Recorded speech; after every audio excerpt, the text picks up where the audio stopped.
The winter wind tore through Boston that night like a blade dipped in salt, sharp enough to cut through breath, blood, and loyalty in a single stroke. It carried the warning of a blizzard the morning papers would only dare to call historic, the kind that comes once in 70 years. And on Beacon Hill, behind the iron gates of the Bianchi estate, 27-year-old Calum Bianchi felt that warning settle into his jawbone the moment the black Cadillac rolled to a stop. Something was wrong tonight. The men guarding the gate, men he'd known since he was 10, looked at him differently. Not with fear, not with respect, with pity. And when the hounds in the courtyard didn't bark as he passed, but simply stood watching him with the silence of creatures who already know how a story ends, he understood that someone was going to die before sunrise, and his father was waiting to see whose side he'd choose. What Calum didn't know yet was that the bleeding black mastiff chained to a stone pillar in the cellar beneath that estate would cost him everything: his name, his inheritance, his empire, his family in less than 10 minutes. He didn't know that the old man he'd called father for 27 years had been lying to him since the day he was born. He didn't know that the woman who'd open her clinic door to him at 3 a.m, a stranger with blood on his hands and a dying dog in his arms, would 9 years later become the only person on earth who could destroy him or save him. All he knew, as he stepped out into the snow toward a father's voice and a loaded Beretta, was that the Bianchi name was about to demand a price from him, and he was about to find out he wasn't willing to pay it. If you believe loyalty is worth more than blood, if you believe the quiet ones are the most dangerous, hit that like button, share this with someone who needs to hear it, and subscribe to the channel so you don't miss what happens next. Now, let's go back to that night in Boston where the snow was falling, the dog was bleeding, and a mafia prince was about to lose everything he'd ever been promised. The wine cellar beneath the Beacon Hill mansion was cold, in a way entirely different from the storm outside. The cold here didn't cut the skin. It seeped into the bones with the slow patience of 100-year-old granite, of Barolo bottles lined up in the dark, of secrets buried beneath this floor longer than the life of the man now stepping onto the final stair. Calum Bianchi counted 19 steps. He had walked these steps since he was 6 years old, usually following his father, usually to learn a lesson that even now he still didn't fully understand. But tonight, for the first time in 27 years, he realized these steps didn't lead down to a wine cellar. They led down to a trial. Yellow light from 6 incandescent bulbs hanging from the oak beams spilled over a wide circle in the middle of the cellar. And inside that circle, an animal was dying. A 1-year-old black mastiff lay on its side across the stone floor, its neck chained to a granite pillar that stood as high as an adult man's waist. A carbon hunting arrow was buried deep in its right shoulder. The shaft snapped into 2, as though someone had tried to break it out, and then stopped halfway through. Blood dripped onto the stone, 1 drop at a time, forming a pool as dark as spilled wine. The dog didn't whine.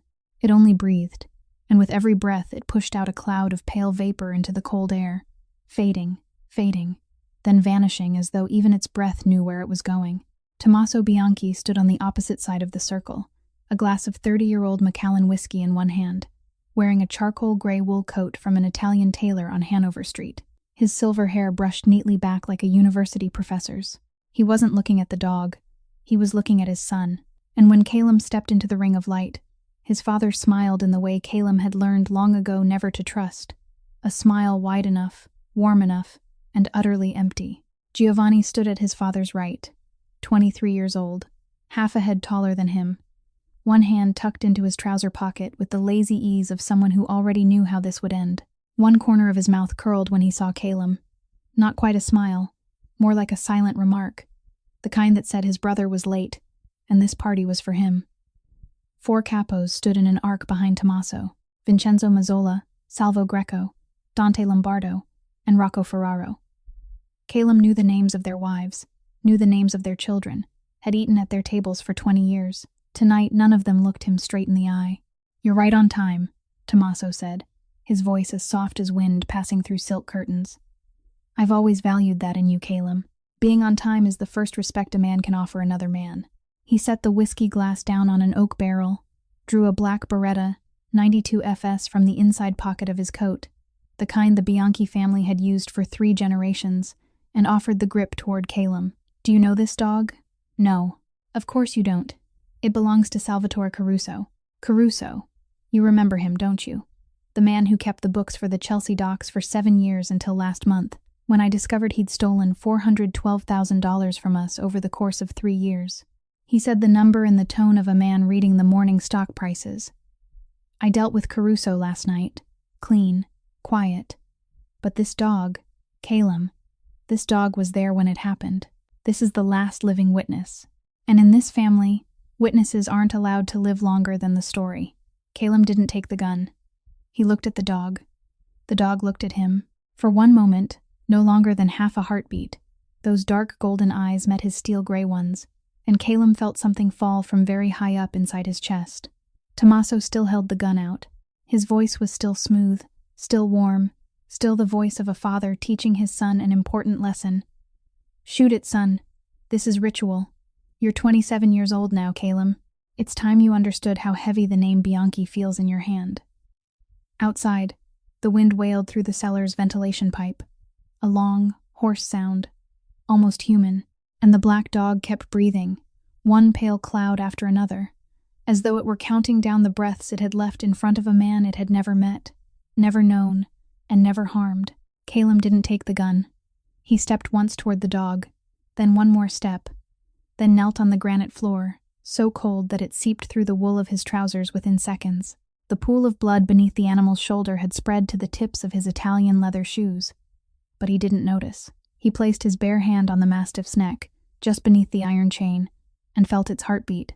Slow, very slow, but still there. The dog didn't flinch when he touched it. It only turned its eyes up to look at him. And that was when Calum saw it. Those dark golden eyes, in the incandescent light of the wine cellar, weren't the eyes of an animal waiting to die. They were the eyes of a creature that had already given everything and had nothing left to fear. And Calum had seen those eyes before, 15 years earlier.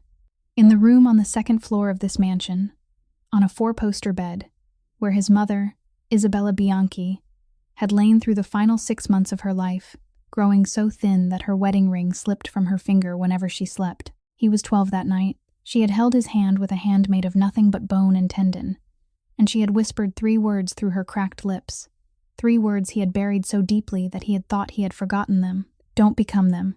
Calum let out a long breath. He rose to his feet. The dog's blood had soaked from the knees of his trousers up to his thighs, a dark stain spreading like an accusation.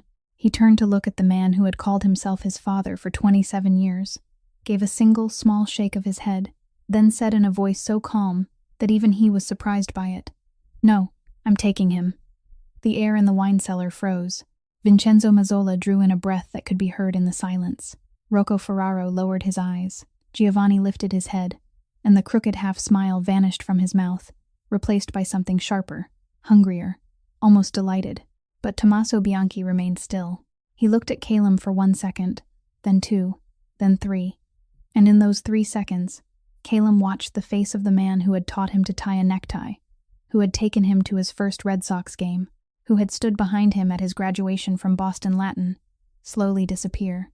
In its place was a face Calum had never seen on his father before, yet recognized at once, because it was exactly the face his mother had been looking at during the last 6 months of her life. Tommaso pointed his index finger straight at Calum's face, and when he spoke, his voice was no longer smooth. It cracked into something cold and sharp. "You're weak." The finger trembled once. "You're weak exactly like your mother. 27 years I raised you. 27 years I taught you to carry this name. And you bow your head for an animal bleeding on the floor of my house? Get out. Get out of my house. From tonight on, you're no son of mine. No name. No money. No Bianchi blood runs in you anymore." Calum didn't answer. He bent down, removed the iron chain from the dog's neck with hands that didn't tremble, slid one arm beneath its chest and the other beneath its hindquarters, then lifted the animal up. 150 pounds of flesh, bone, and blood pressed into his chest, making the bloodstain across his white shirt spread over nearly his entire upper body. The dog didn't struggle. It only rested its head in the hollow of his neck, as if it had decided long ago who it would trust in its final moment. Calum stepped out of the circle of light. The 4 capos moved aside by instinct. No one dared touch him. No one dared say a word. As he passed Giovanni, the younger brother he had carried in his arms on the day he was born, Giovanni tilted his head toward him and whispered, just loud enough for the two of them to hear. "Good luck out there, brother. Or die out there. Your choice." Calum didn't turn his head. He climbed the 19 steps, shoved the heavy oak door open with his shoulder, and stepped out into the howling snowstorm over Beacon Hill, carrying a dying dog and 3 words from a woman who had died 15 years earlier. The iron gates of the Bianchi mansion closed behind Calum with a metallic groan he would remember for the remaining 9 years of his life. No one came to open the gate for him as he left. No one turned on the back lights after he passed through. There was only the snowstorm, and the cold waiting for him like an old acquaintance. Powdered snow lashed his face, his lashes, his hair, and after the first 300 meters, his Italian leather shoes had already become 2 blocks of wet ice. He had no wallet, no phone, no car keys. All of those things had been locked in Tommaso's safe from the moment he stepped through the gate that night, because that was the ritual, because a son coming to receive his lesson didn't bring his own life with him. All he had was a 150-pound mastiff bleeding down the front of his shirt, a wool coat too thin for a night of historic storm, and 3 words from his dead mother. He walked south. There was no clear reason, only instinct. Beacon Hill was to his north, and everything in his life had just been forbidden in the north. He passed along Charles Street, where the old gas lamps were nothing now but faint yellow halos inside the thick curtain of snow. Not a single car passed. Boston had shut down that night. After the first mile, the dog's blood had dried across his chest, but fresh blood still seeped beneath its shoulder.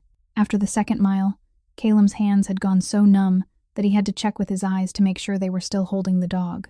After the third mile, he stopped beneath the awning of a Catholic church on Tremont Street to catch his breath, and the dog opened its eyes and looked at him, just for a second. Then it closed them again. Calum whispered into its ear in a hoarse voice, "Not tonight. You don't get to die tonight. I won't forgive you if you die tonight." And he kept walking. The memory came to him somewhere between the 3rd mile and the 4th, not as a thought, but as a scent. Eucalyptus. Antiseptic. His mother's voice, very weak, on an afternoon in April 15 years earlier, when she lifted her white Persian cat into the car and said to the driver, "Take me to Holloway in Dorchester. Don't take me to your father's doctor. Mrs. Holloway will know what to do." Calum had been 12 then, sitting in the back seat. He had never spoken that name again to anyone, had never thought of it again, until tonight. Holloway Veterinary Clinic, Dorchester. His mother had trusted that person more than she trusted her own family doctor, and at the time he had wondered why. But he had never been brave enough to ask. Now he knew why. Because his mother had been teaching him something she couldn't say aloud, leaving him an address in case one day he needed someone who didn't carry the name Bianchi. Calum walked more than another mile, cutting across Mass Avenue, through Roxbury asleep beneath the storm, and reached Dorchester just as the clock in the Protestant church tower struck 3 in the morning. The clinic stood on a small street just off Dorchester Avenue, a 2-story wooden house painted a worn-out blue, with a simple sign hanging over the front door. Holloway Veterinary Clinic, established in 1984. The first-floor windows were dark. One second-floor window held a faint yellow light. Calum lowered the dog onto the front steps as gently as he could with 2 hands that no longer had any feeling, then raised his fist and pounded on the wooden door. Once, twice, a 3rd time, harder. He didn't know how long he stood there. Maybe 10 seconds, maybe 2 minutes. But then the door cracked open, and warm yellow light spilled across the snow like a blade. A middle-aged woman stood in the doorway, wearing metal-framed glasses and an old gray sweater tangled with cat hair. And she looked from Calum's blood-covered face down to the dying dog at his feet, then back to his face, without expression. Behind her, at the top of the wooden staircase leading to the 2nd floor, a young woman was standing with a book still in her hand, honey-brown hair twisted into a loose knot, an oversized flannel sweater hanging from her shoulders, gray-blue eyes wide as she stared at the bloodied stranger on her doorstep. The middle-aged woman spoke first. Her voice was low, slow, unhurried, as though opening the door to bloodied men at 3 in the morning was not an unfamiliar thing after 30 years in practice. "Bring him in. Surgery room is to the left." The girl on the staircase let her book fall onto the carpet, never taking her eyes off Calum for even a second, and started down. Calum carried the dog into the surgery room the way the woman with glasses had directed him. The room was smaller than he had expected, but so clean its discipline could be seen on every surface, and the white halogen lights overhead snapped on the moment the young woman touched the switch. A stainless steel operating table stood in the center. A glass medicine cabinet occupied the right corner. An old anesthesia machine, polished until it shone, stood in the left. Everything in the room said this place wasn't wealthy, but had been cared for by the hands of someone who loved the work. Calum lowered the mastiff onto the table, and the instant the weight left his chest, both his arms began to shake beyond his control. The middle-aged woman closed the door, went straight to the sink, rolled up the sleeves of her wool sweater, and began washing her hands with iodine soap with a steadiness Calum hadn't seen in anyone in the wine cellar that night. "I'm Marlene Holloway," she said without turning around. "This is my daughter, Winter. She's in her first year of her pre-veterinary studies at Tufts, and tonight she'll assist me because I don't have any other help at this hour. You don't need to tell me your name if you don't want to, but I do need to know a few things." She dried her hands on a clean towel, pulled on sterile gloves, and for the first time looked directly at Calum through the metal rims of her glasses. "Does this dog carry any infection? Is it fully vaccinated? And this arrow, how long ago was it fired?" Calum shook his head. "I don't know. He's not mine. I just took him away." Marlene looked at him for a second, then nodded as if that answer was enough. She didn't ask another question. Winter entered the room after washing her hands, her hair now tied neatly back, and for the first time Calum truly looked at her. She came up to his shoulder, her face still holding the softness of 18, but her hands already had the shape of a surgeon's, long-fingered and steady. She didn't say a word. She simply took her place across from her mother at the operating table and set a stainless steel tray of instruments beside her hand. Calum stepped back until he was against the wall. He removed the Patek Philippe from his wrist, the watch Tommaso had given him on his 21st birthday, with a speech about legacy, about bloodlines, about how the time of a Bianchi man was worth more than anyone else's. He set it down on the small stainless steel table beside the door. "I don't have any money on me," he said. His voice was rough from snow, and from not having spoken for more than an hour. "But this is worth $48,000. If the dog lives, it's yours." Marlene didn't look at the watch. She was sliding an IV needle into the vein in the dog's front leg, and she answered without lifting her head, "Keep your watch. We take patients, not watches. If you want to thank us, then someday be kind to some creature that can't defend itself. That's the only kind of debt I recognize." Calum didn't know how to answer that. No one had refused money from him in 27 years. He only stood there against the wall and watched. The surgery lasted 5 hours. Winter worked in silence under her mother's direction, passing instruments, holding clamps, changing gauze, transfusing blood from the small canine blood bank in the clinic refrigerator. Marlene removed the carbon arrow a fraction at a time, stitched the torn subclavian artery, set the cracked shoulder blade, and through all 5 hours, she didn't speak more than 20 words. By the time dawn was near, Calum had sunk down to the floor against the wall because his legs could no longer hold him. And at some point in the 4th hour, Winter glanced toward him, met his eyes, and he saw that she wasn't afraid of him. She was only checking whether he was all right. When the sun began to rise beyond the window, Marlene removed her gloves, dropped them into the medical waste bin, and said in a tired but even voice, "He'll live. The right shoulder will never be as strong as it was. Give him 6 weeks of rest. No running, no jumping. If you've got nowhere to go, you can leave him here for the first 2 days. After that, you're on your own." Calum rose to his feet and nodded. He looked at the watch still lying on the stainless steel table. He meant to pick it up again, then stopped himself. He turned to the young woman who was taking off her surgical gown, the one who had stood for 5 hours without sitting down even once. "Your name is Winter." It wasn't a question. He only wanted to hear that name one more time, to make sure he would remember it. She lifted her head. "Winter Holloway." Calum nodded and said nothing more. He walked out the door into the gray light of morning after the snowstorm and disappeared into the empty Dorchester Street. After he was gone, Winter turned back to the stainless steel table. The Patek Philippe was still lying there, cold and silent, reflecting the halogen light. She could hear her mother cleaning instruments in the next room. She picked up the watch, felt its weight in the center of her palm, and opened the bottom drawer of the medical records cabinet, the one her mother never opened. She placed the watch at the bottom of the drawer beneath a stack of old papers and closed it. Her mother wouldn't ask. Her mother never asked about things Winter didn't say aloud. Winter stood in the surgery room for a long time, looking at the black dog breathing steadily on the table, and wondered what exactly she had just kept in that drawer. A debt, a promise, or only a fragment of a night she knew she would never forget. Caleb's first year after the night on Beacon Hill wasn't a year of living, but a year of refusing to die. He returned to Holloway Clinic on the third day to take the dog back, and this time Marlene didn't ask him to pay anything at all, only handed him a plastic bag with antibiotics inside and a slip of paper with the dosage written in longhand. Winter wasn't at the clinic that day. She was at Tufts. Maybe that was better for both of them.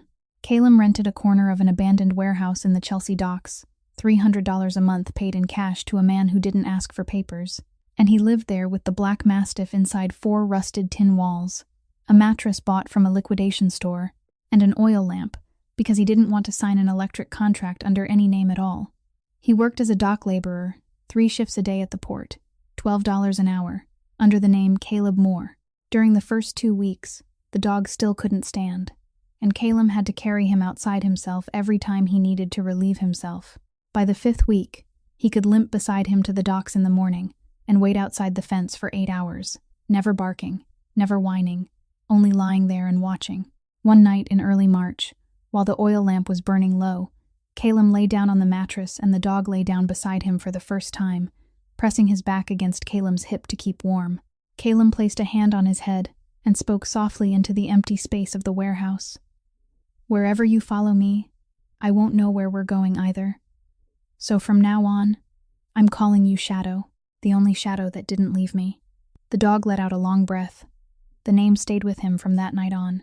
In the second year, Caleb had grown used to walking through the alleys of Chelsea at 2 a.m. on his way home from the night shift, and it was in one alley like that, on a night in November, that a man in a black leather jacket stepped out from behind a dumpster and pointed a switchblade at him.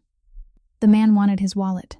Caleb didn't have a wallet. That was probably why the man used the knife for real. Caleb avoided the first strike by turning his shoulder, but the second one carved a long gash across his left forearm, and he had only just seen the man readying the third swing when Shadow was there. The dog, now weighing 150 pounds and able to run on 3 strong legs, launched himself at the man's throat from the left side, and all Caleb heard was a dry snap, a choked grunt, then silence. The man in the leather jacket lay face down on the wet pavement, and when Caleb pulled Shadow away, his mouth was bloody all the way down to his chest. Caleb looked at the body, then at Shadow, then did the only thing he could do. He carried Shadow back to the warehouse, washed his mouth with warm salt water, and sat with him all night. The dog trembled. He trembled without stopping from 2 a.m. until dawn. Not from cold, but from something Caleb had seen in many men in the wine cellar, and never before in an animal. He held him and whispered into his ear words he had never said to anyone. "Me too. The first time is never easy. Never." In the third year, on an August morning at Revere Beach, Caleb was eating breakfast at the cannoli shop of an old man named Enzo Girolamo when 3 Russians from the Bratva crew in East Boston came in to collect that month's protection money. Enzo was 82, had been making pastries on that corner since 1968, and he made cannoli exactly like the kind Caleb's mother used to make in the Beacon Hill kitchen on Sunday afternoons when Tommaso was away. Enzo didn't have the money that month. One of the 3 Russians slapped him. Caleb rose from the table. He didn't say a word. He only stood up.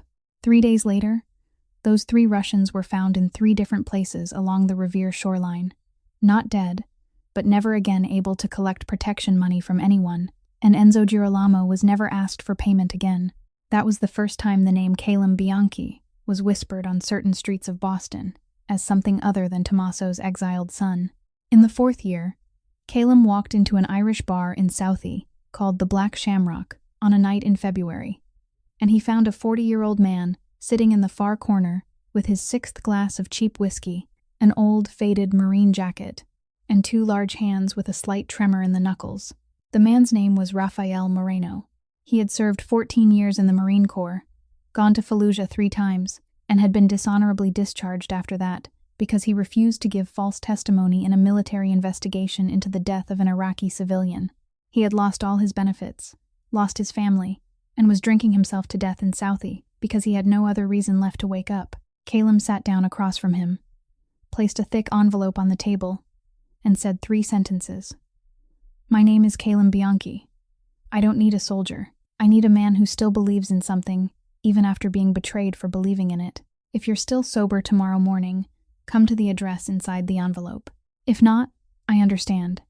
The next morning, Rafael Moreno stood at the door of the Chelsea warehouse at 6:45, clean-shaven, with no glass of whiskey in his hand, and Shadow was the first creature of that new world to go out and greet him.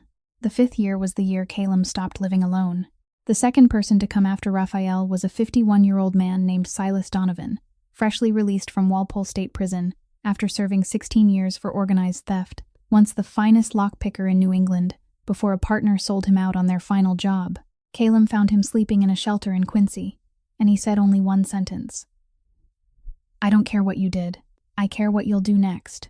The third was Marin Volkov, 33 years old, chief accountant for an investment firm in Brookline, who had been beaten by her husband for 7 years and was sitting in a shelter for abused women in Watertown when Raphael found her with an address and an offer. She cut her hair close to the scalp in her first month working for Calum, a cut she called cutting away 7 years, and after that she never let it grow long again. The fourth was Akhmed Kasanov, 29, a former elite sniper in the Russian military who had deserted during the Second Chechen War and lived underground in the United States under 3 different names for 7 years. By the end of the 5th year, the group had grown to 9 people. Not one of them had been accepted by any decent world. Calum never gave the group a name. Shadow did, because Shadow always followed any newcomer to the warehouse for the first 3 days, sniffing, watching, then either lying at their feet or silently leaving the room. And after the 5th year, Raphael began jokingly calling the people. Shadow accepted the strays Shadow brought home. The name stayed. The strays. In the 6th year, Calum went to Providence to meet a bootleg liquor contact, and he knew it was a trap before he entered the warehouse. But he went in anyway, because he needed to know who had said it. It was the first time he had crossed paths with Tommaso's men since the night on Beacon Hill. 4 gunmen. He took down 2 with a Sig Sauer P226 and 1 with a knife, but the 4th shot him 3 times, once in the left hip, once in the right shoulder, and once grazing his ribs. Calum fell outside the warehouse into wet snow, and he heard his own voice whispering his mother's name, then Shadow's name, then nothing at all. When he woke, he was in the emergency room at Rhode Island Hospital, and the attending doctor was telling him that his dog had dragged him 800 meters through the snow by clamping onto the collar of his coat, across 3 intersections, then lying down right in front of the hospital's revolving door until someone saw them. When he was discharged 3 weeks later, Shadow still had Calum's blood dried into a crust along the fur at the back of his neck. He never washed that crust away. It fell out naturally over time. And when the last strand dropped in July of that year, Calum knew it was time to stop running. In the 7th year, Calum bought the old port warehouse where he had once worked for $12 an hour, warehouse number 3 in Chelsea Harbor. He paid in cash, $3,200,000, through a shell company in Delaware. 2 weeks later, a new sign was hung across the front. Bianchi Imports. Not a disguise. Not another name. The name Bianchi, written in heavy black brass letters against granite, facing straight toward Boston Bay. That was the first signal Calum sent to the man on the Beacon Hill rise. "I'm alive. I'm here. And I'm using the name you stripped from me." 4 months later, on a December morning, Calum stepped out of a breakfast restaurant in the North End and was about to get into his black Range Rover when Shadow suddenly stopped 3 steps from the car door, let out a low growl Calum had never heard from him before, and backed away. Calum understood. Before he could move out of the blast radius, the vehicle erupted into a pillar of red fire, and shattered glass drove into the left side of his jaw, leaving a scar 2 inches long that he would carry for the rest of his life. When he was sitting in Raphael's car 5 minutes later, one hand pressed to the wound, Shadow lying at his feet, Calum said only one sentence. "Next time he'll come closer. We have to get closer first." The 8th and 9th years passed in quiet expansion. By the autumn of the present year, when Calum turned 36, the Strays had 47 permanent members and more than 100 contacts scattered across New England. They controlled 4 small ports in Massachusetts Bay, 2 cross-border shipping routes through Canada, and 11% of Boston's total underground market share. It wasn't the biggest number, but it was enough to keep Tommaso Bianchi from sleeping anymore. Shadow was 10 now, walking more slowly, sleeping more, carrying a diagonal scar along his right flank from the night in Providence. But every time Calum stepped out the door, The dog still rose, still followed, still remained the only shadow that hadn't left him in 9 years. And through all 9 of those years, Calum never once went back to Dorchester. On the other side of the city, in a worn blue 2-story wooden house on a small street just off Dorchester Avenue, another life was stepping into its longest night without knowing it yet. Winter Holloway sat at the desk on the first floor of the clinic at 11 o'clock that night, wearing glasses, her honey-brown hair twisted into the same loose knot she had worn since she was 18, but her face was different now. 27 years old, and there were nights when she looked into the bathroom mirror and didn't recognize herself anymore. In front of her, on the worn, smooth surface of the oak desk, lay a thick, cream-colored envelope from Eastern Bank, stamped with today's date. Notice of default, 90 days to pay the remaining mortgage balance of $127,000. Or Holloway Clinic would enter foreclosure proceedings. 12% of her family's assets had been tied up in these walls. Her mother had hung the Holloway Veterinary Clinic sign on the porch in 1984, and now, 6 years after Marlene's death, with that name still hanging there 20 minutes by car from Mass General, the bank was preparing to take it down. Winter set the envelope aside and pressed 2 fingers against her temple. She hadn't cried in 4 months and 11 days. She kept count in her head. Not because she wanted to, but because her mind wouldn't let her forget. The day Marlene died of pancreatic cancer at 53, Winter was 21, and still 9 months short of graduating from Tufts. But Rowan was only 8 then, newly diagnosed with a congenital ventricular septal defect, and there was no one else left in this world to care for him. Their father, Dean Holloway, had become a man she stopped calling father when she was 15, a drunk and a gambling addict who had walked out one night in March, 4 years earlier, leaving behind $180,000 in mob debt that creditors tracked all the way to the last Holloway siblings, still living in the house. Winter had dropped out during her final year at Tufts. She finished her veterinary degree through a part-time program over 4 years, studying while keeping her mother's clinic alive, while taking Rowan to Boston Children's Hospital 4 times a year. She had a Massachusetts DVM license in the top drawer, a piece of paper that had saved her from many things but hadn't saved her from numbers. 3 jobs a day, from 6 in the morning until 10 in the morning, at her own clinic, from 11 until 4 in the afternoon at the emergency center at Angel Memorial, from 5 in the evening until 11 at night doing house calls for families who couldn't bring their pets to the clinic. On weekends, she treated poor families for free, the same way Marlene used to. She didn't know how much longer she could keep the clinic's doors open, or how she would protect Rowan from the debt collectors who still remembered their father's name. The weight of the world felt as heavy as the frozen silence in the surgery room, leaving her with no answers, only a tired hope that somehow the shadows of the past would finally stay buried.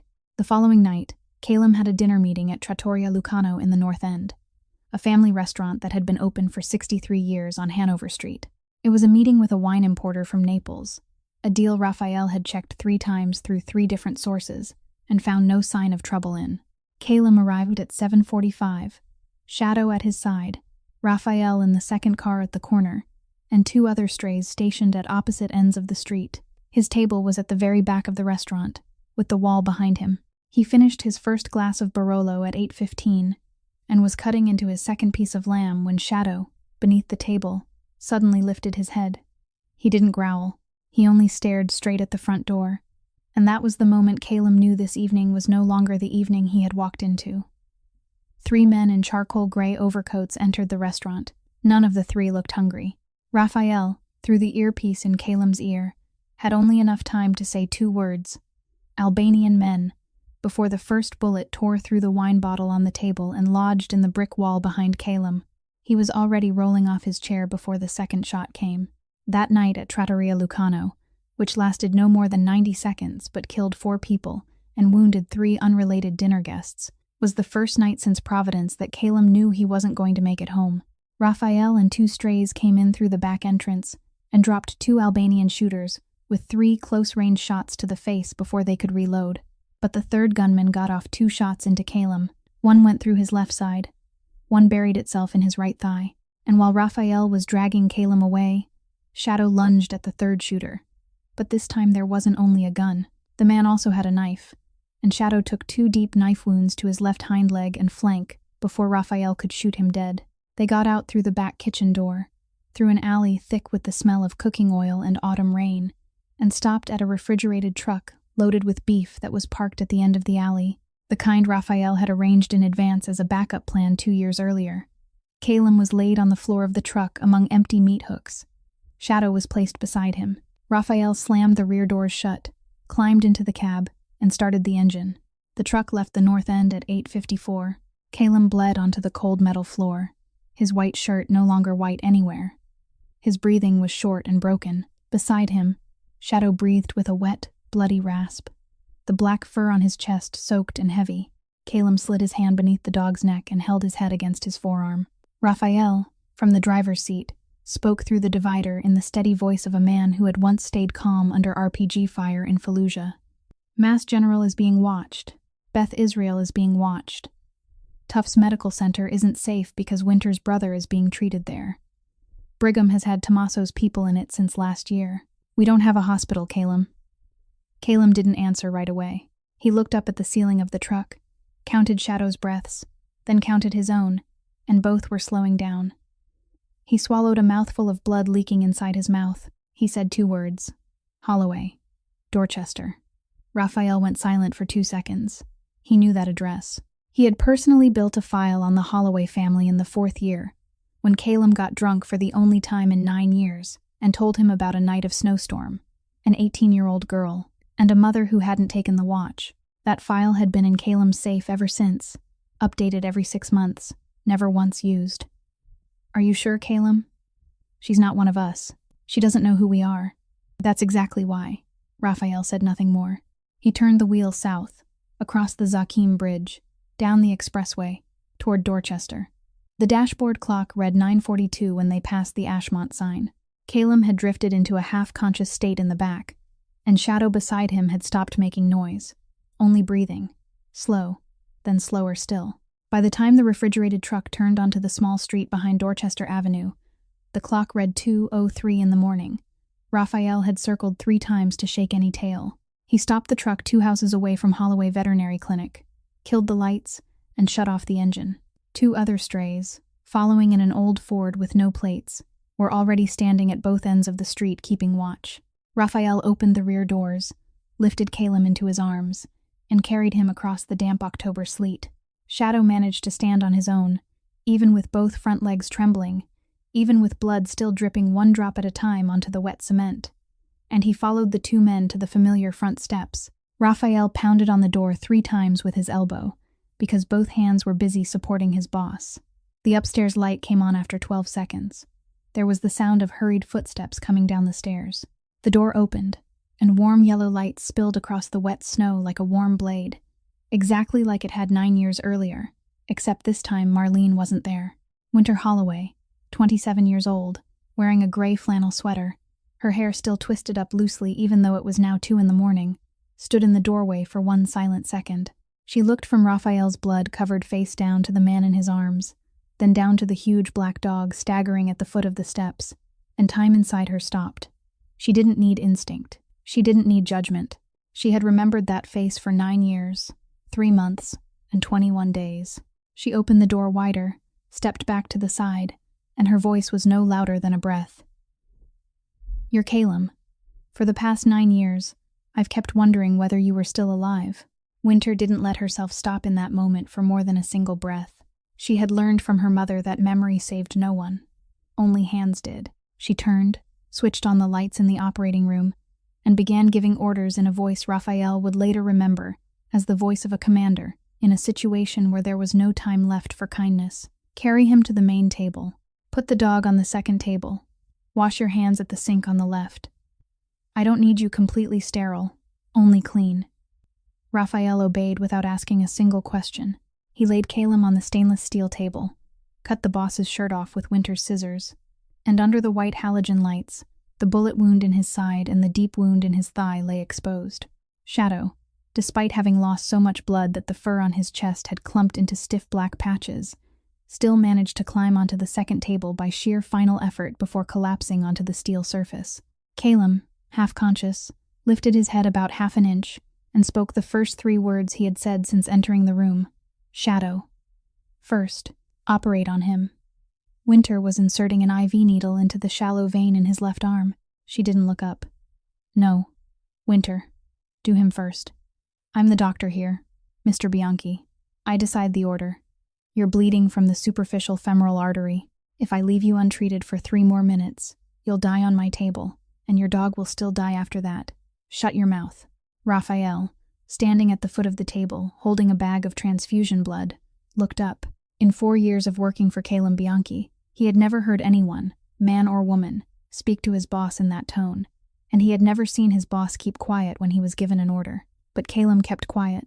He lowered his head back onto the table and closed his eyes. Winter pulled out her phone. She dialed a number she hadn't called in 2 years. On the other end, after 4 rings, a sleepy male voice answered. Emmett, get up. I need you. Same old clinic address. 20 minutes. She heard blankets shifting on the other end, then the sound of shoes. Winter, are you okay? I'm okay. I've got an adult gunshot polytrauma case and a large animal with penetrating chest wounds. I need a second set of hands for the human case. You don't ask the name. You don't call the police. If you can't get here in 20 minutes, then don't come at all. 2 seconds of silence. 18 minutes. Emmett Price arrived in 17 minutes. He was 31 years old, a trauma surgeon at Mass General, had loved Winter since their 3rd year at Tufts, and had lost her because Winter hadn't had time to love anyone since the day her mother died. He didn't ask questions. He only scrubbed in, pulled on gloves, and took his place across from Winter at the main table. For the next 6 hours, 2 operating tables ran side by side in a small room never designed for adult human surgery. Emmett repaired the wound to Calum's femoral artery, stitched torn muscle shredded by the spiraling bullet, and removed a deformed bullet fragment from the fatty tissue of his abdomen. Winter, at the second table, treated Shadow's lower body under local anesthesia, repaired the severed tendons and deep muscle tears in his left leg, and stabilized the heavy blood loss from the flank wound. She worked without speaking. She didn't take her hands off the dog for longer than 10 seconds to glance toward Calum. Each time she looked over, Emmett only gave a single small nod, meaning he was still alive. At 6:52 in the morning, Winter stitched the final suture across Shadow's chest, placed a pressure bandage over it, and pulled off her gloves. She sat down on the floor against the wall, her back to the medicine cabinet, and allowed herself to breathe out for the first time in 5 hours and 48 minutes. Emmett finished at the main table 10 minutes later, washed his hands, and said quietly, "They're both going to live. I wasn't here tonight, and you didn't see me." Winter nodded. Emmett walked out without turning back.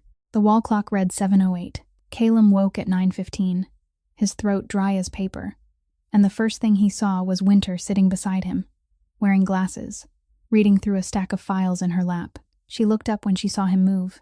She didn't ask whether he was in pain. She didn't ask whether he remembered anything. She only set the papers aside. "Shadow is all right. You're all right. He lost 2 inches of his left lung, so he won't ever run fast again. You lost nearly 2 liters of blood. If Raphael had brought you here 10 minutes later, we'd be planning a funeral." Calum turned his head slightly.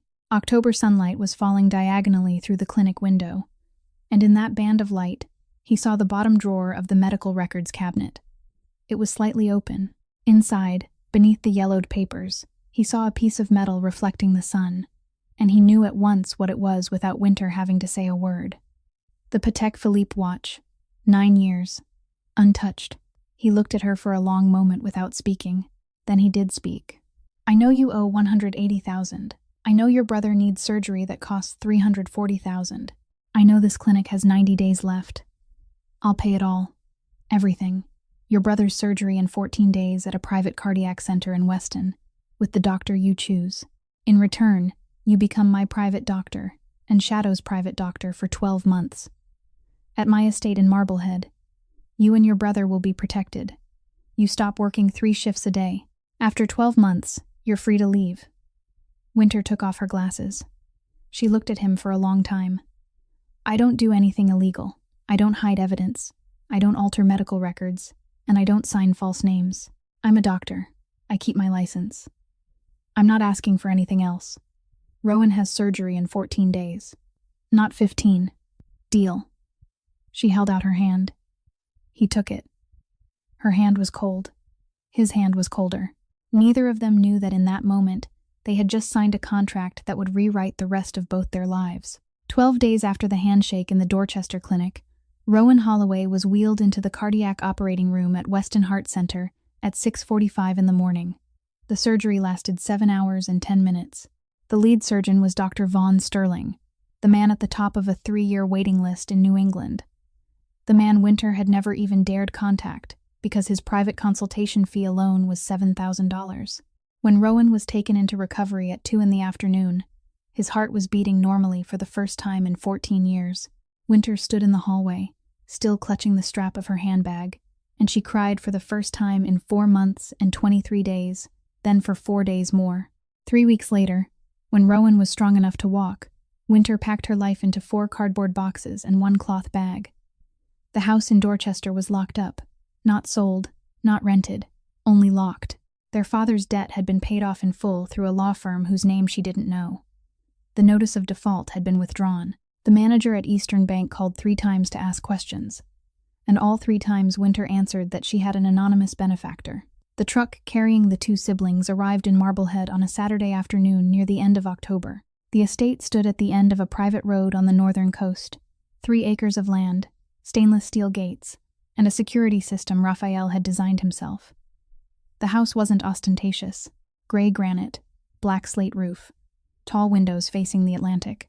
Rowan stepped out of the truck, looked at the sea, then looked up at the house, and the 14-year-old boy who had just survived open-heart surgery couldn't say anything except 2 words. My God. Calum came out to meet them at the front door. He was wearing a gray cashmere sweater, no suit, no leather shoes, only an old pair of running shoes, and that was probably the first image of him Winter had ever seen that wasn't tied to blood or surgical fabric. He shook Rowan's hand, the way a man shakes another man's hand, not the hand of a child, and that was something the boy would remember forever. Shadow lay beside him on the porch, his front leg still bandaged, but those dark golden eyes found Winter at once, and didn't leave her for the first 10 minutes. Rowan learned to play chess with Calum in the first week. He lost 12 games in a row. On the 13th game, Calum deliberately made 1 wrong move, and Rowan won, and Rowan knew he had done it on purpose, and neither of them said it aloud. That was how men in this house loved one another. As for Shadow, even though the entire estate had been his territory for 9 years, he chose Winter on the very first night. He slept beneath her bed. He followed her from the bathroom to the kitchen, from the kitchen to the library. When she sat stitching, the wounds still left on his body, he didn't flinch. When she cried for the 2nd time in her life, on the 9th night in Marblehead, for a reason she told no one, Shadow laid his head in her lap and didn't move until she stopped. On the 12th night, Raphael brought home a man who had been shot in the left shoulder. His name was Dante Russo, a stray who had worked for Calum for 4 years, 41 years old, just hit during an asset recovery in Lowell. The bullet had gone through and hadn't remained in the body, but the wound had been crudely stitched with nylon thread in the car and needed to be treated again. Raphael was about to take him down to the basement, where Calum had installed a small medical room 3 years earlier. Winter happened to be walking down the corridor then, holding a cup of tea, and she stopped. She looked at the blood on Dante's coat, then at Raphael. She didn't ask a question. She only said 1 sentence. Take him down to the medical room. I'll get my things. 2 hours later, Winter packed away the instruments, removed her gloves, and walked up the main staircase. She had changed into a clean sweater. She didn't go straight to her room. She went to Calum's study on the 2nd floor, knocked once, and opened the door without waiting for him to invite her in. Calum was sitting at the desk, no documents in front of him, only an empty glass of whiskey and a phone lying face down. He looked up. Shadow was stretched out on the rug at his feet. Winter closed the door behind her, stood still in the middle of the room, and looked straight into his eyes. I just stitched 5 stitches into the shoulder of a man who was shot inside your house, and I don't even know his last name. I didn't ask. I won't ask. I don't care. But this is what I do care about. Don't lie to me, Calum. I can handle the truth. I can't handle a lie. If one day I find out you've lied to me, even once, this 12-month arrangement ends that very day. Calum looked at her for a long time. Then he stood, went to the liquor cabinet, poured 2 glasses of 18-year-old Macallan, handed one to her, and sat down in the leather chair facing the desk, instead of returning to his own seat, then motioned for her to sit in the chair across from him. She sat. He told her. Not everything. Not about Tommaso. Not about Gio. Not about the night on Beacon Hill, but he told her about his mother, about Isabella Bianchi, and about the final 6 months of her life, and about the way she had grown thin, the way her wedding ring slipped from her hand, the way she had held his hand on the last night and spoken 3 words he had never repeated to anyone. He told her about the belief that had grown inside him for 15 years since then, that she hadn't died of natural heart failure, that someone in the Beacon Hill house had done it to her, and that he had never had proof. When he finished speaking, his glass of Macallan was untouched. Winter set her own glass down gently on the desk. She looked at him for a very long time before asking, "Are you sure your mother was killed, Calum?" He was silent. It was the question no one in 9 years had dared ask him to his face, because no one in 9 years had been brave enough or close enough to ask it. And when he couldn't answer, Winter stood, walked to the desk, and placed her hand over the back of his hand for 3 seconds, no more, then left the room. The next morning, Calum set a cardboard box down on the desk in the library and said 3 words to Winter. "My mother's medical records." Inside the box were 12 sets of medical files, more than 800 pages in total, their edges yellowed from 24 years inside a private lawyer's safe in Back Bay. Calum had kept them since he was 20, when he first began to wonder why his mother had died so quickly. In the 15 years since then, he had read them over and over, searching for something he didn't have the medical knowledge to see. Winter sat down with black coffee and read. For 3 straight days. She took 2 days off from the emergency center at Angel Memorial, something she hadn't done once in 4 years. She read every page with the eyes of someone who had looked through thousands of medical records, even if they had belonged to dogs and cats, and that had been enough to train her to see what wasn't present on the page, rather than only what was. On the 3rd night, at 11:48, she called Calum into the library. He came in wearing a white shirt with the sleeves rolled up. She spread 7 pages across the oak table and placed her finger on each place she had marked in red pencil. 3 things don't add up. First, in the final 6 months, your mother's chart shows 19 visits, but there are only 14 invoices. 5 are missing. Second, 9 of those 19 visits record symptoms of progressive congestive heart failure, but there isn't a single electrocardiogram in the file. Not one. A heart failure patient without an ECG over 6 months, Calum. That doesn't happen in American medicine, not even 30 years ago. Third, and this is the most important part, all 7 of the final prescriptions in this file were signed by a doctor named Dr. H. Mercer. I checked the American Medical Association directory, and I checked the licensing systems in Massachusetts, Rhode Island, Connecticut, New Hampshire, and Vermont. There was no doctor named H. Mercer practicing internal medicine anywhere in New England during that period. That name doesn't exist. Calum read through the 7 pages one by one, his finger touching each signature as if trying to remember a name that wasn't his own. He stood still for 2 minutes. Then he called Raphael. Raphael arrived in 5 minutes. He listened as Winter laid out the 3 points again, then nodded once. That means a real doctor signed these prescriptions, but not under a real name. Someone familiar with the house, someone who could come to the mansion for private visits, without going through any hospital. I'll find them. He spent 2 days cross-referencing old Bianchi estate payroll records and private security logs from the late 90s to find any medical professional who had made unrecorded house calls. 4 days later, Raphael returned from a trip whose route he told no one except Calum. He brought back a name. Dr. Beatrice Klein, 72 years old. She was private internal medicine physician to the Bianchi family for 15 years, from 1988 to 2003. After Isabella died, she took early retirement and moved to Wellfleet on Cape Cod, where she lives alone in a wooden house 2 miles off the main road. No landline, no social media. I found her through the state's property tax records. I went there. She shut the door when she saw my old Marine badge. She doesn't open her door to armed men anymore. Through the crack in the door, she said only one thing. If you want to talk, send a woman. No weapons, no recording. Calum turned to Winter. He didn't need to ask. She had already nodded before he opened his mouth. 2 days later, Winter drove the estate's Volvo XC90 south on Route 6 by herself, across the Sagamore Bridge, deep into Cape Cod and into the village of Wellfleet, a fishing town already asleep after the summer season. Beatrice Klein's wooden house stood a 1/4 mile from the sea, painted a weathered salt gray, with a hydrangea garden surrounding the front porch, just entering the last bloom of October. Winter parked 200 meters from the house and walked to the door, carrying nothing except a cloth bag with country pastries she had bought from a bakery in town. The door opened after 2 knocks. Beatrice Klein was half a head shorter than Winter, with short silver hair, pale blue eyes, and a hand-knit sea blue sweater. She said nothing. She only looked Winter up and down, then stepped back and left the door open. "Do you drink tea or coffee?" "Tea, if you have it." For the first 3 hours, the 2 women sat on the back porch overlooking the hydrangea garden and didn't say a single word about Isabella, about Tommaso, or about the medical records. They talked about flowers, about why blue hydrangeas turned pink when the soil pH changed, about why that plant could survive sea wind but not the noon sun. Winter spoke about the small garden behind the Dorchester Clinic where her mother had planted 7 hydrangea bushes and died before the last one had ever flowered. Beatrice Klein listened. In the 3rd hour, after both women had emptied 2 cups of tea and the afternoon light had turned golden across the petals, Beatrice set her cup down and spoke in the calm voice of someone who had been waiting 24 years to say this sentence.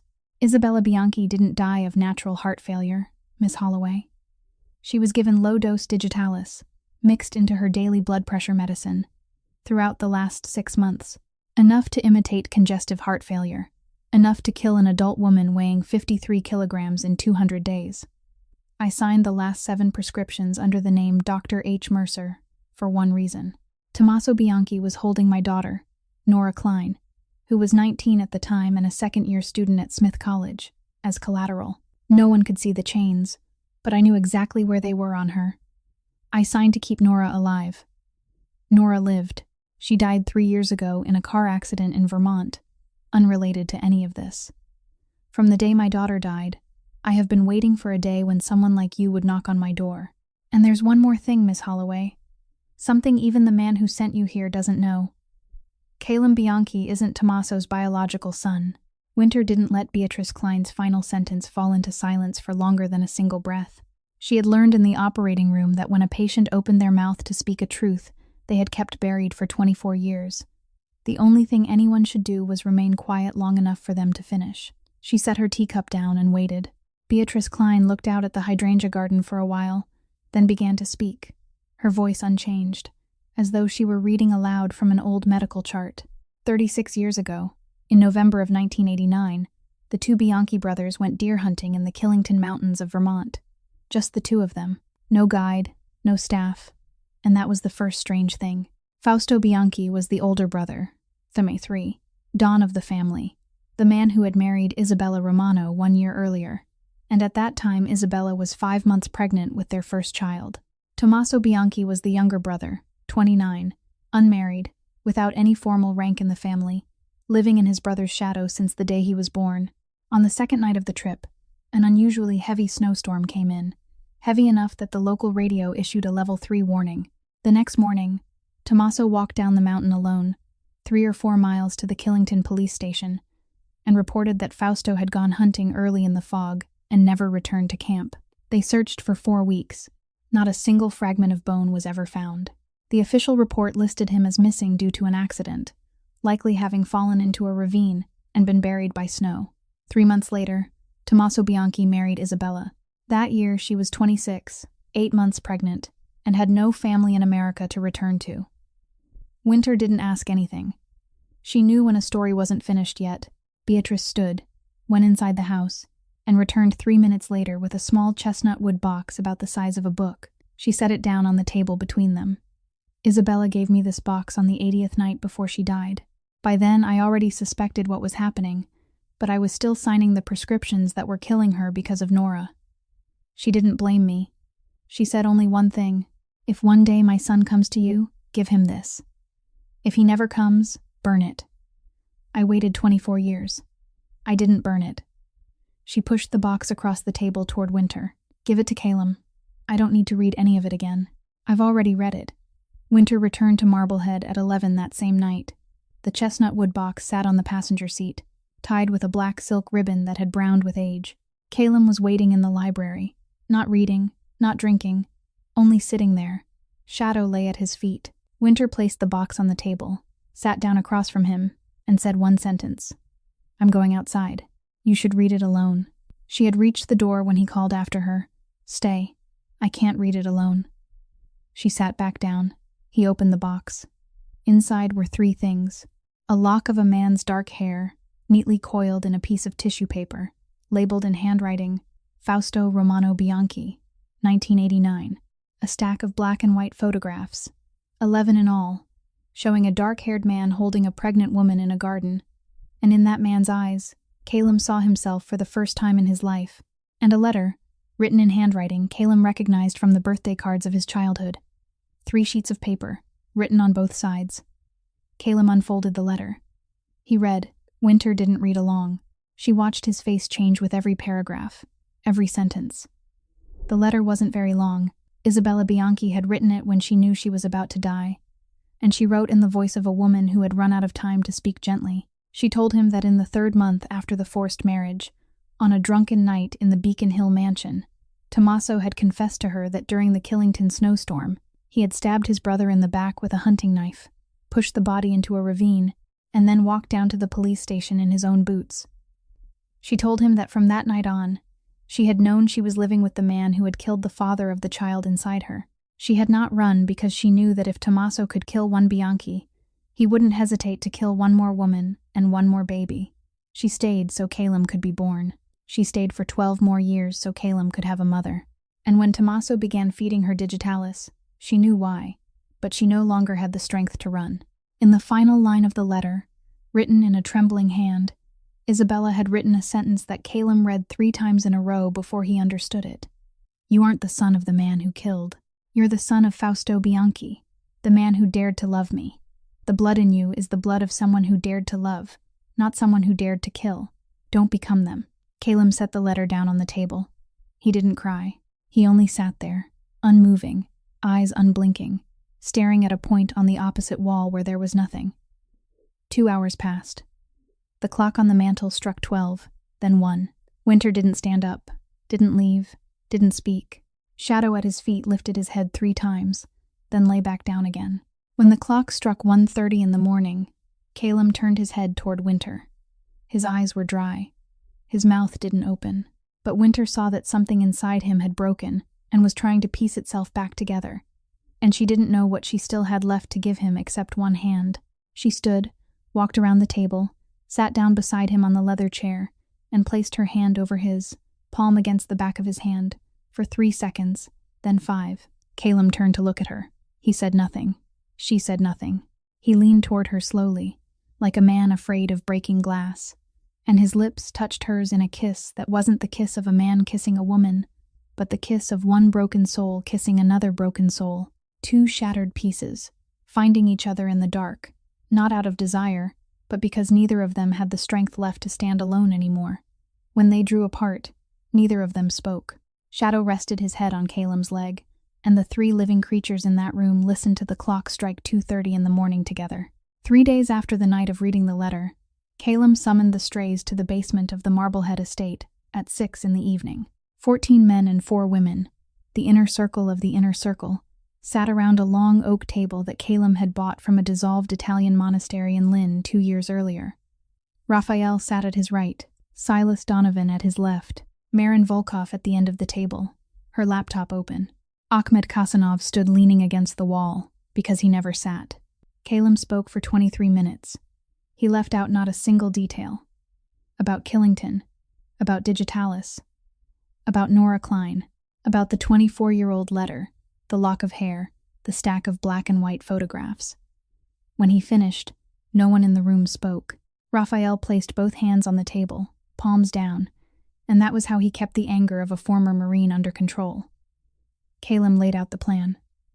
Not to kill Tommaso, not a war within the family, to expose him before the New England Commission, the council of the 5 families that governed the Italian-American underworld from Portland to Hartford, where the old ancestral laws still held force, and where a Don who murdered his own brother to steal the throne and slowly killed his brother's wife would never survive more than 48 hours once the truth was confirmed.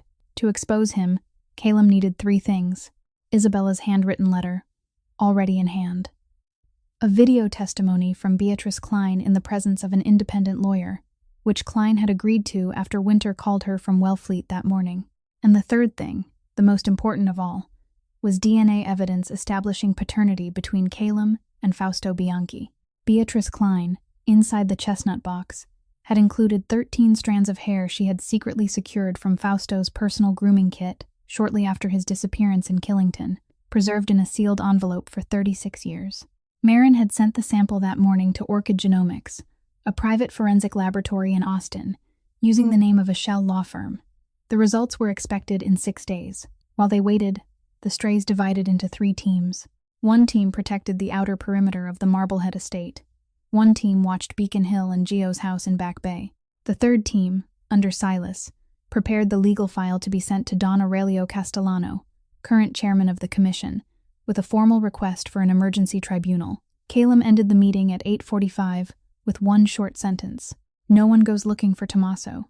He has to come to the tribunal on his own, believing he will win. But at another mansion in Back Bay, Giovanni Bianchi didn't need proof to know. Over the past 3 weeks, his men had reported 3 trips by Rafael Moreno to Cape Cod, 1 trip by Winter Holloway to Wellfleet and back with a small box on the passenger seat, and 3 genetic testing orders placed through a law firm Calum had never used before. Gio was 32, not as intelligent as the man his brother had believed was their father, but intelligent enough to know when a trap was being built for his father and when there was no time left to wait. He didn't call Tommaso. He called 4 men he had been quietly paying for 2 years. Not Calum's strays, not Tommaso's Bianchis, only freelance mercenaries who worked for his money. On Friday morning, the 10th day after the letter, Rowan Holloway had a follow-up heart appointment at Tufts Medical Center, 3 weeks after surgery, for a valve and rhythm check. Winter couldn't go. She had an emergency case at Angel at that hour. Calum sent Dante Russo, the stray whose wound she had stitched in the basement medical room the night before. Dante drove Rowan in an armored Suburban, parked on the 3rd level of the hospital garage at 10:15, and went up with the boy to cardiology. The appointment ended at 11:40. When Dante and Rowan stepped out of the elevator to return to the 3rd level of the garage, Dante caught the smell of Camel cigarettes in that closed air, half a second too late. He pulled Rowan to the ground just as the first bullet tore through his throat.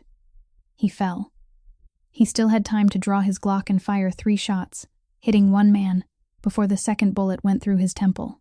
Dante Russo, 41 years old, father of 2 daughters aged 9 and 11 in Revere, died face down on the concrete of the 3rd-floor parking garage at Tufts Medical Center, one hand still trying to pull Rowan toward him.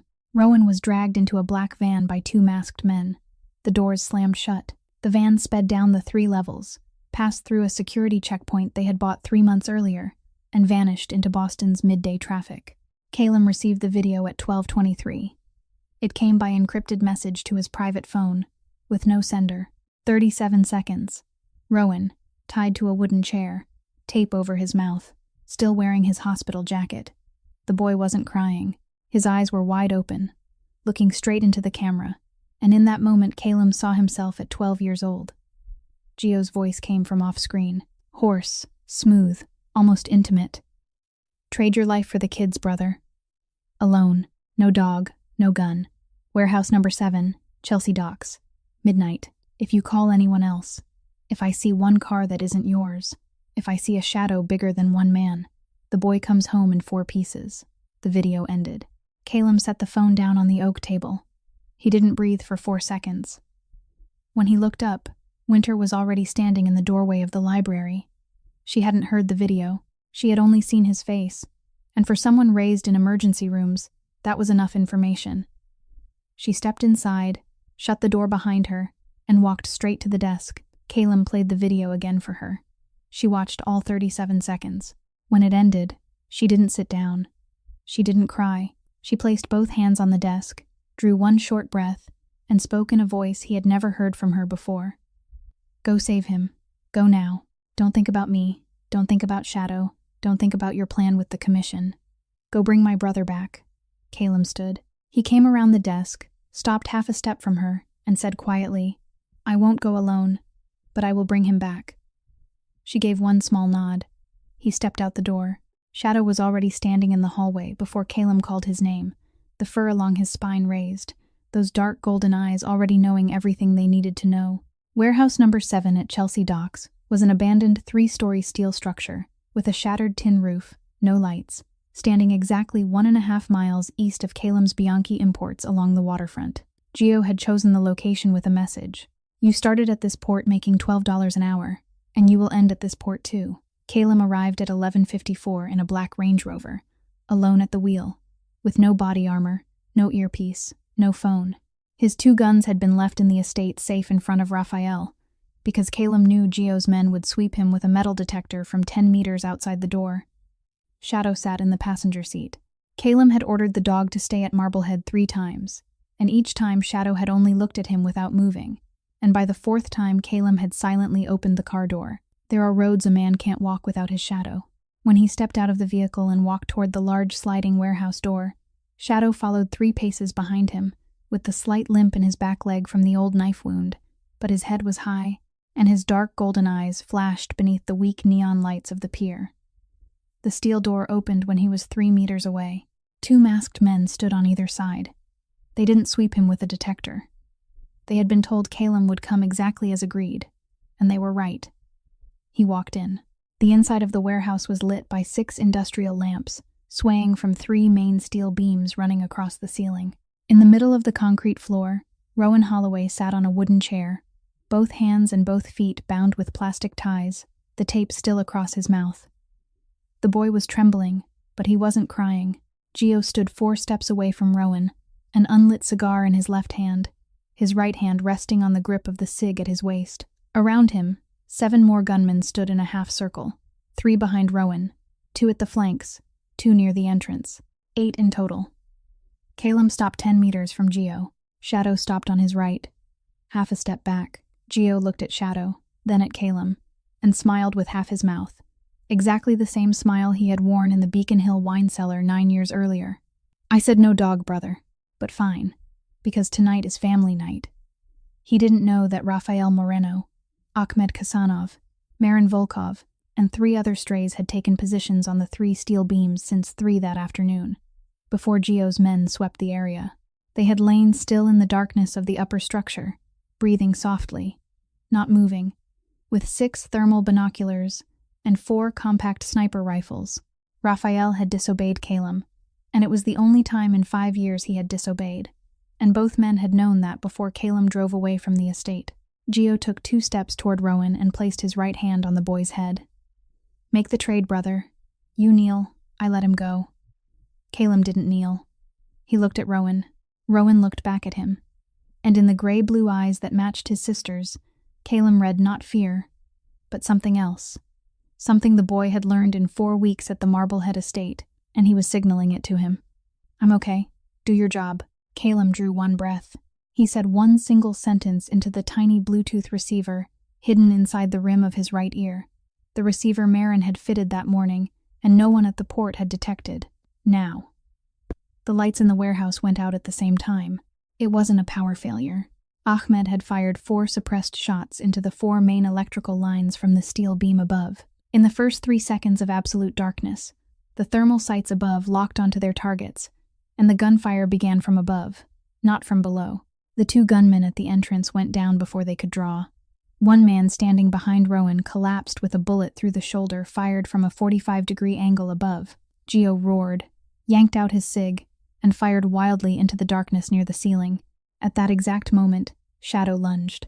The dog crossed 10 meters of concrete in only 3 long strides, and when he hit, 150 pounds of flesh and bone slammed into Gio's chest like a sledgehammer. The cig jerked off 1 last shot, the bullet grazing through Shadow's right shoulder and punching into the dog's chest. But Shadow's jaws had already clamped around Gio's right wrist and ground down to the bone, pinning him to the floor while the dog's blood dripped onto the man's face. The cig fell 1/2 meter from both their hands. Calem reached them in 3 strides. He picked up the gun, aimed it at the center of Gio's forehead, and at that moment, the emergency lights overhead flared on again, pouring straight down over 2 brothers of the same family name and not the same blood. Gio lay there, his right hand no longer really a hand, his blood and Shadow's blood mixed together across the white chest of his shirt. He was shaking. Not from pain, from fear. You're not Tommaso, Calem. You're not him. Calem pressed the muzzle of the cig another 1/2 inch into the skin of Gio's forehead. No, Gio, I'm not. And that's the only reason I'm not killing you tonight." He reversed the gun and struck Gio once in the temple with the steel grip, hard and final. Gio went unconscious. Raphael and Ahmed jumped down from the steel beams then, guns still raised, and cleared the remaining 3 shooters in 6 seconds. Not one man on Gio's side got off another shot. Calum let the cig drop to the floor, walked to the wooden chair, cut the plastic ties binding Rowan with Raphael's folding knife, and peeled the tape from the boy's mouth as gently as he knew how. Rowan couldn't say a word. He only threw his whole body into Calum, his 14-year-old arms wrapping tightly around the neck of the man who had taught him chess for 4 weeks, and he cried into the white shirt that smelled of gunpowder and sweat. Calum caught the boy in both arms, lowered his head against Rowan's hair, and that was when he cried for the first time in 9 years, without a sound. Only 2 lines of salt water running down his cheeks that no one saw, except the sister who was running into the warehouse through the back door, carrying a medical kit and a flashlight. Winter had followed Raphael's team, against Calum's orders, and when she saw Shadow lying on the concrete floor, 3 steps from Gio, with another man's blood still at his mouth and his own blood pouring from his chest, she set down the kit, switched on the flashlight, and dropped to her knees. She operated on Shadow right there, on the concrete floor of warehouse number 7 at Chelsea Docks, under the flashlight Raphael held, for 40 minutes. The bullet had gone through the right lung and lodged in a rib. She removed the bullet. She stitched the pleural lining. She stopped the bleeding. When she placed the final stitch, Shadow opened his eyes, licked her wrist once, and let out one long breath. Winter spoke into the dog's ear in the hoarse voice her mother had once used with dying animals. "You're going to live, but you'll never run the way you used to again, old friend." 3 days after the night at warehouse number 7, the New England Commission convened the tribunal at the private estate of Don Aurelio Castellano in Newport, Rhode Island, a 3-story limestone house overlooking Narragansett Bay, kept by the Castellano family for meetings of this kind since 1972. It was a cold Tuesday morning in November, the sea gray as steel, the wind from the Atlantic hissing past the tall windows of the council chamber on the 2nd floor. 5 Dons sat at an oval walnut table, each with one advisor standing behind him, and no one carried a gun into the room. Aurelio Castellano presided, 74 years old, silver hair brushed back, black eyes still as sharp as they had been when he was 30.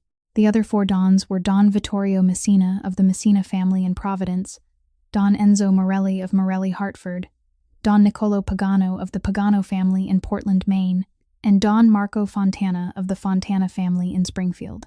Tommaso Bianchi arrived at 9:46, 7 minutes ahead of schedule, wearing a dark navy 3-piece suit, a red carnation pinned to his left breast, and the smile of a man who believed this morning's session was nothing more than diplomatic coffee. He entered the room alone, with only one old advisor left standing in the hallway. Calum arrived at 10 exactly, through the opposite door. He wore a black 3-piece suit, no flower, no tie, only a white shirt and a waistcoat. Shadow did not come with him. Shadow was lying on a padded bed in the Marblehead Library, with Winter beside him, because the dog still wasn't strong enough to travel that far only 3 days after surgery on the warehouse floor. Raphael walked behind Calum and stopped at the door, as the rules required. When Calum stepped inside, Tommaso looked up, and for the first time in 9 years, the 2 men who carried the same surname looked at each other across the same room. Tommaso didn't rise. He didn't nod. He only set his espresso cup down on its porcelain saucer with a soft click, and his lips thinned.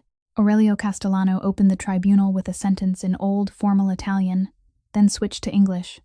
Calum Bianchi has requested this tribunal with 3 charges against Tommaso Bianchi: the murder of his elder brother, Fausto Bianchi, in Killington, Vermont, in 1989, the killing of Isabella Bianchi, Fausto's wife, through low-dose digitalis over 6 months in the year 2000, and the theft of the Don's seat of the Bianchi family under a false claim for 36 years. Calum, present your evidence. Calum placed 3 things on the oval table. Isabella's handwritten letter, 3 pages, sealed in archival plastic. A tablet already open to the recorded testimony of Beatrice Klein, 93 minutes long, certified by independent attorney Harold Whitman of Boston, and an envelope from Orchid Genomics in Austin, sealed and unopened. Calum opened the envelope in front of the commission. He read one line aloud. Paternity comparison result. Sample A, hair from Calum Bianchi. Sample B, Hair from Fausto Romano Bianchi, collected in 1989. Probability of father-son relationship, 99.97%. Probability of father-son relationship between Tommaso Bianchi and Calum Bianchi, below 0.3%. He set the paper down on the table. Silence lasted 7 seconds. Aurelio passed the paper to Vittorio. Vittorio passed it to Enzo. Enzo passed it to Niccolo. Niccolo passed it to Marco. Each man read it, and each man said nothing. When the page returned to Aurelio, he nodded toward Calum. Continue. Calum pressed play on the video. 93 minutes later, when Beatrice Klein finished her final testimony from the wooden house in Wellfleet, Tommaso's complexion had gone a shade paler. Both his hands rested on his knees. He was no longer holding the espresso cup. Aurelio read Isabella's letter aloud, line by line for the whole council to hear. When he reached the final sentence, "You are the son of Fausto Bianchi, the man who dared to love your mother. The blood in you is the blood of one who dared to love, not one who dared to kill." Tommaso Bianchi shot up from his chair. The leather chair toppled backward and struck the wooden floor with a loud crack. He pointed a trembling finger straight at Calum, that finger exactly the same as the one he had pointed in the Beacon Hill wine cellar 9 years earlier, and his voice broke into a scream. Aurelio Castellano said later he had never heard from a Don in 40 years of work. "That boy isn't my son. He's a traitor. Throw him out. Throw him out of this room the way I threw him out of my house 9 years ago." The entire room fell silent. Calum didn't move. He stood where he was, both hands at his sides, looking at Tommaso with those steel-gray eyes. And on his face, Aurelio Castellano would later say, he didn't see hatred. He saw something heavier, a rage that had grown old enough to turn into pity. Calum spoke in a calm voice, not loud, not shaking, clear enough for all 5 Dons to hear. "You're right, Tommaso. I'm not your son. I'm the son of the man you stabbed in the back with a hunting knife in the Killington woods. The man whose body you pushed into a ravine. The man whose wife you stole, whose name you stole, whose throne you stole, whose son's blood you stole for 36 years. I'm not here to claim the name Bianchi from you. I'm here to give it back to the man who gave it to me." Tommaso was still standing, his finger still raised, but it was no longer trembling. It had frozen in the air, because in Calum's eyes he had seen that he no longer had a single answer left. Aurelio Castellano rose to his feet. "The commission will vote. By tradition, the vote is by raised hand, in the open, with no abstentions." He looked at the other 4 Dons. Messina raised his hand first. Morelli raised his after 3 seconds. Pagano raised his next. Fontana did not raise his hand. He bowed his head and closed his eyes. Aurelio raised his own hand last. 4 out of 5. Aurelio turned to Tommaso. His voice was still slow, still gentle, but there was no room left in it for negotiation. "Tommaso Bianchi, the commission finds you guilty on all 3 charges. Under the ancestral law of the New England families, you are granted 48 hours of honor from this hour, 11:39 this morning, to end your own life in your private residence by whatever method you choose. After 48 hours, if you're still breathing, the commission will send men. No negotiation, no appeal. You may go home." Tommaso said nothing. He stood still for 3 seconds, looked at Calum one final time, then walked out of the room on unsteady steps. The door closed behind him. Aurelio Castellano turned to Calum. He walked around the oval table, stopped half a step away, and placed a hand on his shoulder the way an old man places a hand on the shoulder of a younger man who has proven something important. "The Don seat of the Bianchi family is yours from this moment, Calum, if you want it. Fausto would be proud, but I know you've already built an empire of your own. What do you want? Say it, and the commission will stand behind you." Calum accepted the title of Don Bianchi before the commission that morning, not because he wanted the seat, but because he knew it was the only way to bring to a proper end what Tommaso had begun. 43 hours after the Newport tribunal, Tommaso Bianchi was found by his longtime housekeeper in the library of the Beacon Hill mansion, seated in his brother's old leather armchair, wearing the same dark navy suit he had worn to the commission meeting, and he had chosen his final method with a 19th-century pistol. Fausto had left in the safe 36 years earlier. The Boston Globe the next day reported the death in 3 words: "Stroke at home," because that was the version the commission had agreed would go into the public record. The funeral took place 3 days later at St. Stephen Catholic Church in the North End. Calum didn't attend. He sent a wreath with no sender's name. Giovanni Bianchi flew to Palermo 48 hours after the warehouse night, with 2 fingers missing from his right hand because Shadow's bite had not been treated in time in the hours after he lost consciousness, and he would never set foot on American soil again. The commission made sure of that. The next 6 months at the Marblehead estate passed slowly in a rhythm Calum had never known before. He didn't dismantle the Bianchi empire, because that would have created a power vacuum the other 3 families would have fought over in blood. He transformed it. Chelsea Harbor and Bianchi imports were moved entirely into legitimate business, importing Italian wine and olive oil under federal licenses, with taxes fully paid. 3 underground warehouses in Somerville were shut down overnight. 14 loan shark operations were dissolved, their debts bought out by Calum with his own money and erased completely for those debtors who had families. 2 private casinos in Everett were sold to an operator licensed by the state of Massachusetts. Silas Donovan led a legal team that worked 6 days a week through that entire transition. What Calum did with his own hands, delegating it to no one, was find the list of 23 families. 23 families Tommaso and his men had harmed over the course of 36 years. People forced to sell their homes, falsely accused, stripped of husbands or fathers in staged killings, beaten, and never able to report it. Marin Volkov built the list from the family's underground accounting records. Calum met each family one by one, sat in their living rooms, drank their coffee, and he didn't apologize because he knew an apology wouldn't repair anything. He only handed over a thick envelope and a legal document confirming that the money wasn't a bribe, carried no conditions, and demanded no silence. The total transferred to the 23 families was $11.6 million.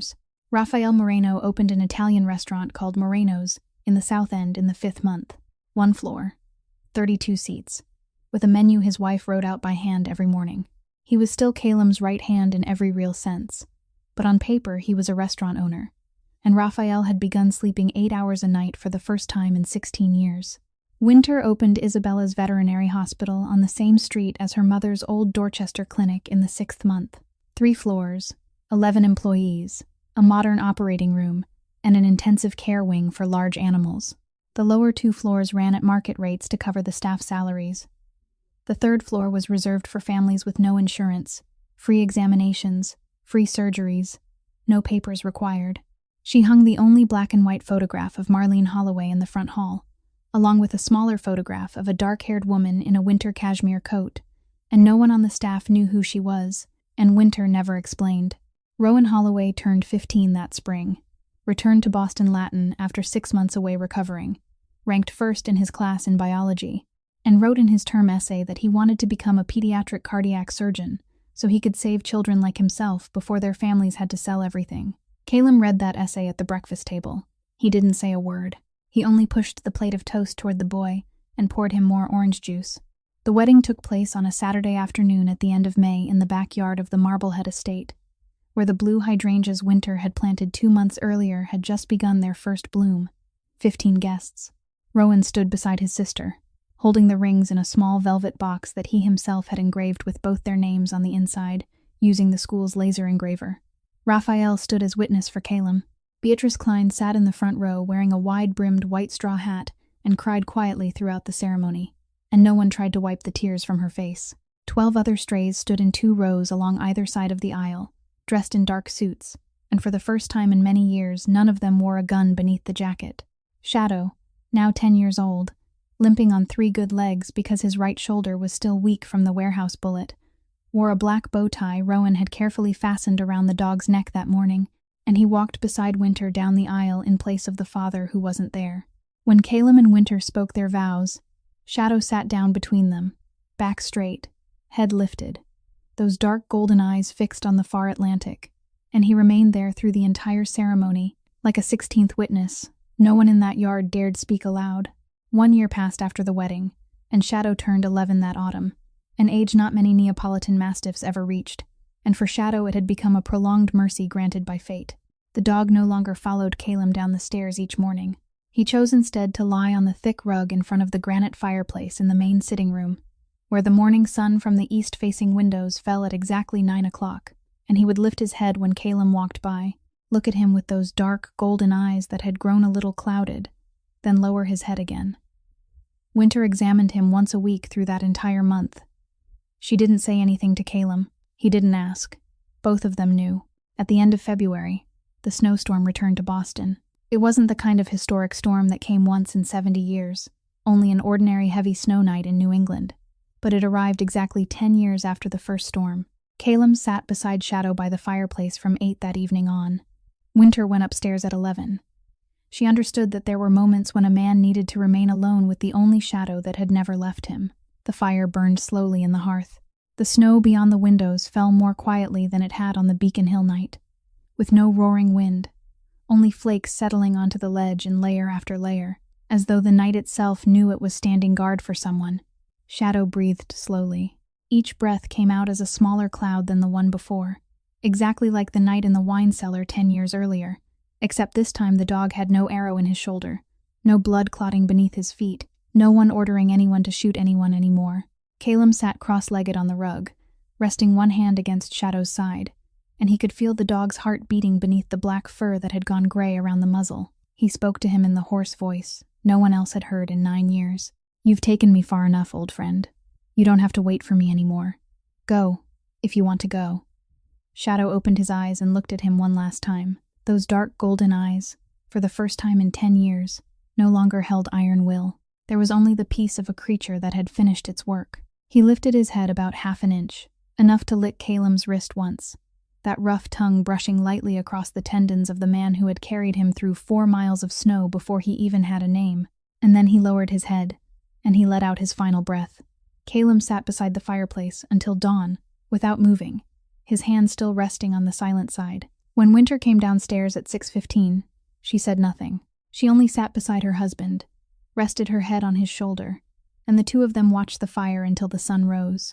They buried Shadow on the high hill behind the estate, the hill that looked straight east over the Atlantic, where the sea wind blew hardest in November, and where the sun rose first over Marblehead.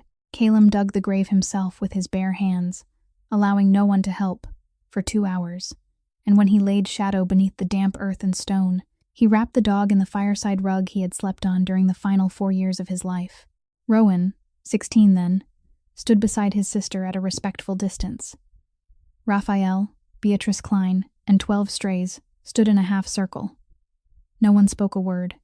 There was no priest, no prayer, only the sound of the sea below the hill, and the wind moving through the dry grass of February. Caleb carved the words himself into a rough granite stone he had brought back from the eastern shore of the hill 3 days later.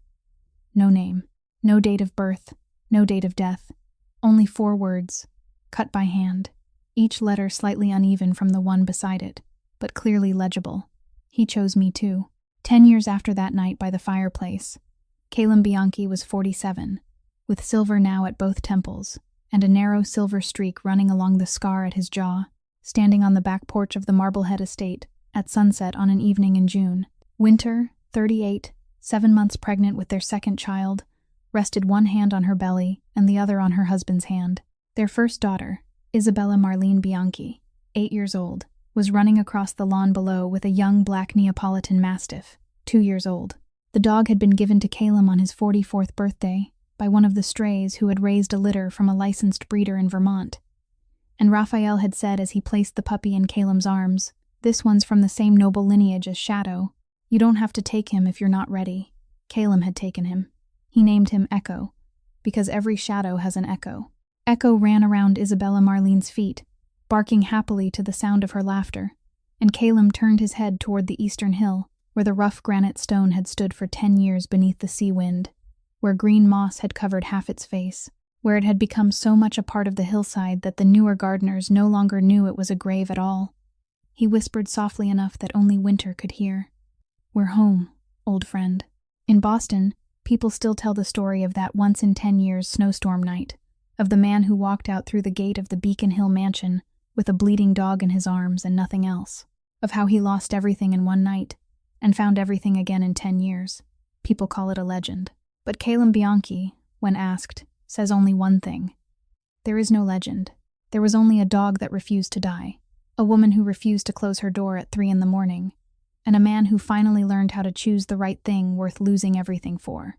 And sometimes, when the sea wind blows across the Marblehead Hill from exactly the right direction, the gardeners say they can hear the low growl of a dog beneath the rough granite stone, as though he is still standing watch, as though he never truly left. The story of Calum and Shadow leaves us with a deep lesson about the value of loyalty, of unconditional love, and of the choice between what is right and what is easy. In a world where people often measure one another's worth by numbers, by power, by reputation, there are creatures that do not know how to count, do not know how to calculate, only how to remain beside us when the whole world turns away. And it is often those very creatures that teach us the greatest lesson of all about what it means to be human. A man can lose everything in one night, but if he keeps his mercy, he hasn't lost anything at all. A woman can carry an entire family on her shoulders for years, and when she opens the door for a stranger at 3 a.m, she doesn't know that she has just opened her entire life. And a dog left behind in the snow can become the reason an empire falls. A truth is revealed, and a broken heart is stitched back together. If this story touched you in any way, if you believe kindness is still a force in this world, if you have ever loved a living creature enough to let it change your life, please leave a comment below this video and share your own story. A story about a person, an animal, or a moment that taught you something about loyalty and forgiveness. We read every comment, and every feeling you share is a reminder that stories like this still matter. Please press the like button if this video touched your heart, share it with the people you love, and subscribe to our channel and turn on the notification bell so you won't miss the next moving stories we will tell you every day. We wish all of you watching this video abundant health, a joyful life, peace in every day, and that you always find the people and the creatures worthy of your opening the door for them at 3 a.m. Goodbye, and see you again in the next video.